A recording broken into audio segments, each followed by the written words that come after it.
भागो जैसे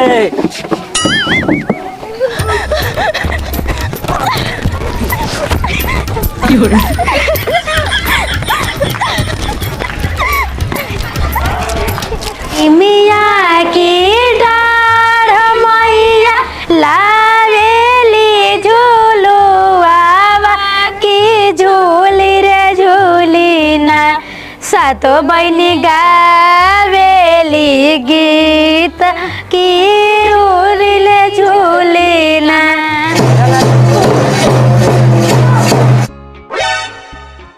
बाबूजी हाय ये गाड़ी कइले बड़ा हमें खाती। अरे जल्दी चढ़, बड़ा मुश्किल से तो बियाह ठीक भइल बा। आ सारे फॉर्च्यूनर जो हतर बन जल्दी ना तुम 12 बेहू बेरा।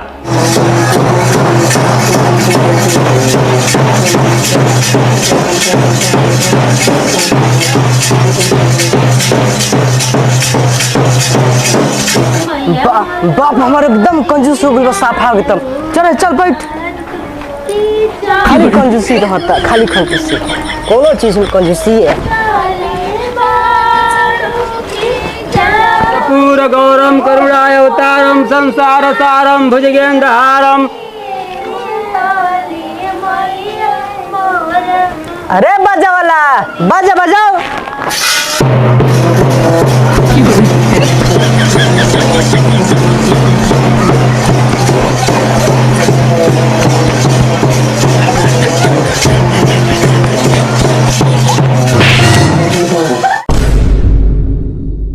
सारा दुनिया सुधर जाए लेकिन आपको वो जिंदगी में ना सुधरा। कम से कम आजू के दिन तले के छोड़ दी। 12 लइकवे बढ़िया पैदा कैले बड़ू, वही बाभन ना रहित त लइकवा तो टिकाइत ना, आज टिकाइत ना। हटो, लेट हो तो बरियात के चल बैठ बढ़ावा गाड़ी।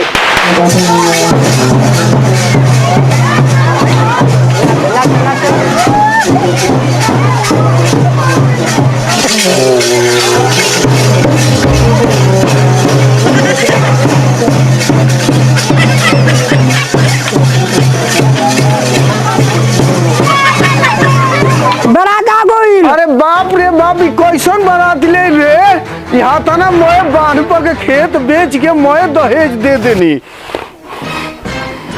आई हो दादा, ऐसन बारात ले मोए रुपया लाग गो। ई बारात ना बुझाता कि मौजल लेके आई बा, मौजल। ओ दादा ई कैसन बाजा लेके आई बा, हम समझनी कि डीजे लेके आई। हम तो पहले बियाह में बाजा लेके आइल बानी, जब से साटा चलावत हम खाली मजलिए के बजावले बानी।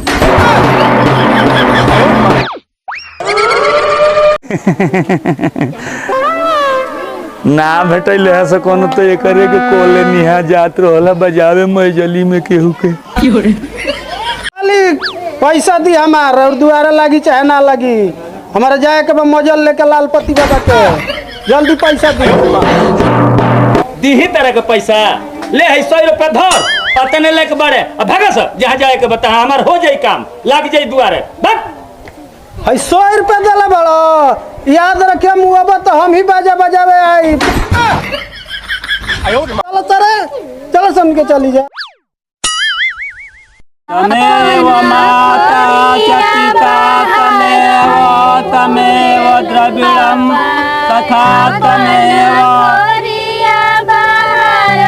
यजमान पूजा दिया 1 रुपया चढ़ाई तो। ए पंडित जी, दूगो बेटा पंजाब बड़े सर, और मोबाइलवे में पैसा हम डलवा दे, कुल विधि कराई। पैसा डाल दे बनू तो कथो मोबाइलवे से करवा लो। आई हो पंडित जी, रही है पंडित जी, रवा गोड़ पर गिरा तनी, बैठी बैठी ना बैठी, रवा के पैसा कुल दियाई करवाई। रवा पंडित हई रवा आ गोल बनी तराउर विधि करवाई, पैसा हम दे, मोबाइल में सब कुछ मिल जाई। रवा करी तेरा महापात्र हम लोग बता नहीं। अरे ना ना ए पंडित जी, है रुपया ली, है रुपया ली। ए पंडित जी अपन है गणेश पूजा ली, बियाह कराई, भगवान बचाओ ना। लो है चल करी पंडित जी। हम तो जानीला दूल्हा के बहिनी बर पढ़नी। तमेव विद्या द्रविड़म तमेव ओम सर्वगुण महेश्वर प्रजापति प्रियानंतवा। जयमालाओ कब करो बजाएगा पटन। हाँ अपन सलियन के देखावत ने ए पंडित जी महाराज ये तो बंद करी ई ड्रामा ये कबे से कइले बनी हमर संगतिया दोस्त आई बसन ई सब ड्रामा देखने के सही जल्दी जयमाल कराई महाराज लेके जल्दी जल्दी कथा कही हमर दोस्त आई बस ई कथा देखे बस जयमाल जल्दी कराई महाराज लेके ओम मंगलम भगत जजमान पिंडदान करी हमारा और जाए के कहीं श्राद्ध करावे। अरे श्राद्ध? अरे बियाह करवाइल बड़े कि का करवाइल बड़े रे पंडित? कहाँ के होइस वह पातर है? हम फूल अपन बेटी है कसाई के हाथ में बढ़े के तैयार बनी ई पंडित है कि क्या है रे? अब जयमाले होई उ दिन दूर नहीं के और मंत्र पूजा ना होई 4 गो लफुआइहे सो आ डाँढ़ हिलइहे सो आ बियाह को के जइहे सो संस्कार तो अब रहिए ना जाई करावो जयमाल अब हम जातन।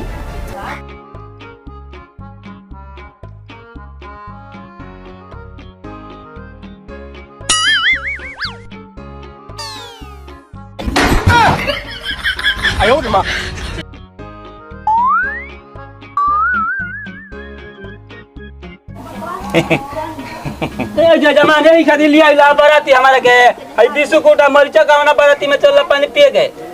देखी पंडित जी नाराज मत होई जौन बेटी है के जुड़ल बा तौन व्यवस्था कैले बा खाई हम ले चल के होटल में तारा के खियाई नो बैठी।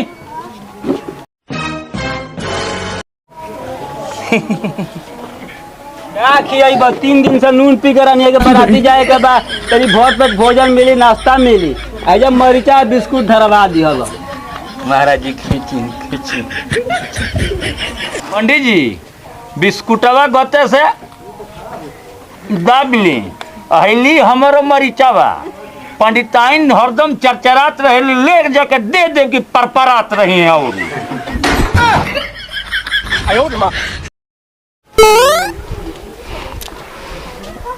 नाश्ता के व्यवस्था बढ़िया रहल हनु। नाश्ता तो हम बहुत बढ़िया तैयार कैले रहनी हाँ। जीवत साहब के यहाँ से रसगुल्ला आ गुलाब जामुन बनवले रहनी हाँ। बाकी रवा सब जैसन घोड़ा वैसन घास दियाला। अतना रुपया दिहनी रवा सब है बारात ले बनी बारात हो दादा रवा तो हमरा के सीधे बेइज्जत कैले बनी। ए जी भाई साहब तो एकदम खतरनाक लागतानी।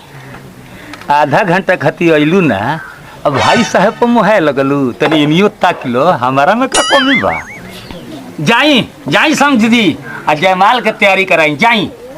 जयमाल के तो तैयारी हम करौते बनी बाकी रौर बाजा ठीक ना रहल हा। बाकी हम देखावत तनी कि बाजा का कहाला।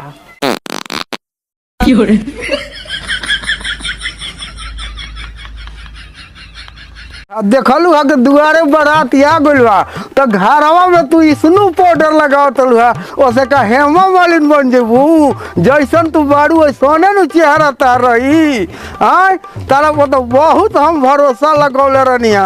ई करम जली जब से आ गइल हमरा जिंदगी में ए दादा तब से हमर बाया तरस के रह गइल कि कहिया ई मीठा का चुमा दी। जाना बुढ़ऊ बेटी के बियाह कर दला दामाद वाला हो गल बड़ा चुमे ले बा लूर सहर बात पंचियो मुंह में दांत बाहर निकल गल बा तब चुमे चाहिए। ताकत तर हमरा के खा जेऊ का नहा ना तो बीच दरिया में नहा किनारा में क्या रखा दिल मिलाना बाहों में आ इशारा में क्या रखा। जा बारात के तैयारी कर जा।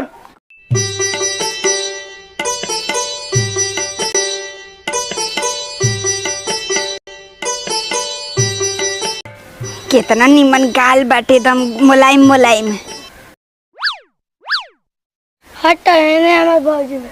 ए बुची तनी टीका दे दे लेके थरिया में से। हाँ ए बुची माला निकल के को देता दून जाने का को दा।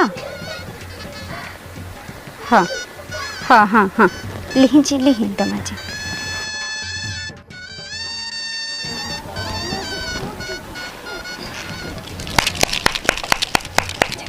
डाल रे बुचिया डाल तू डाल डाल ए दमाजी मुड़िया नीचे करके मुड़ी झुका के डलवाई माला। ई दुल्हा पैंट में मूत सकेला लेकिन झुक ना सकेला। हाँ ई बात ठीके कहता। ओ बहियो ले एक राती के मुतेला तो हम पैंट बदले नी।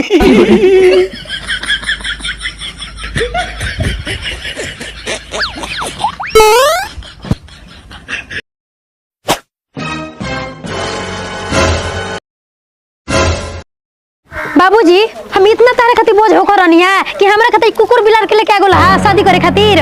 हां आखिर हम इतना तारे पे बोझ बनी हाथ में पढ़ लिख के हम आही पगलेटा से बियाह कर ली जेकर अभी तक ई तक ले नहीं पता कि केकरा भी झुकल जाला केकरा बार कैसे रहल जाला।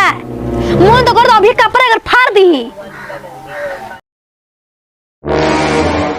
माई तोरा खातिर इतना बोझ बानी ना बाबूजी इतना तारा खातिर बोझ बानी ना तो यही से हमरा के फांसी लगा के मुआ दलो लालो मुआ दे रे भाई लालो मुआ दलो हमरा के।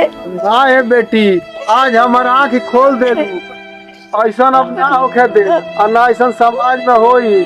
आज आँख खोल दे ले लो रे मारे बरातीन के।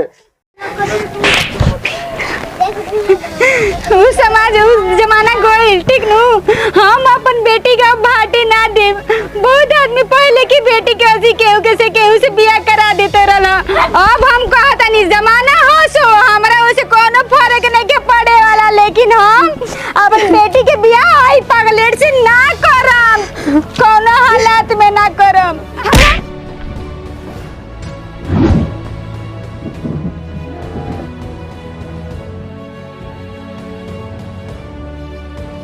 बउओ ले लो मारी हड़ी के। जजमानी जिंदगी रही तो ढेर बियाह कराइम। कहल रहनी है कि वो ये हरकत मत करिए बल्कि आदत से बाज आई। एकरा बियाह खातिर 14 गो देवता 14 गो देवपुर पूजनी और ना तो जाके दिवाली बाबा पूजनी बाकी मन तो करत कि एकर गर्दन फोड़ी आजुए मुआदी। मन तो करता ना मार दे 2-3 चमड़ा खींच के। हे समाज में तोरा के मारल ना चाहत रहनी हम बेइज्जत कर ना चाहत रहनी लेकिन तू एकदम अपना आदत से मजबूर बारा लइका के मार बा जान से। बियाहे के बारे तो ऐसन बियाइल बड़ू मारी ना तो अपन जान मरवाई। जबान से बाहर ला आना तो इतना लोग में तोरा के बेइज्जत करके छोड़ब समझ गइला।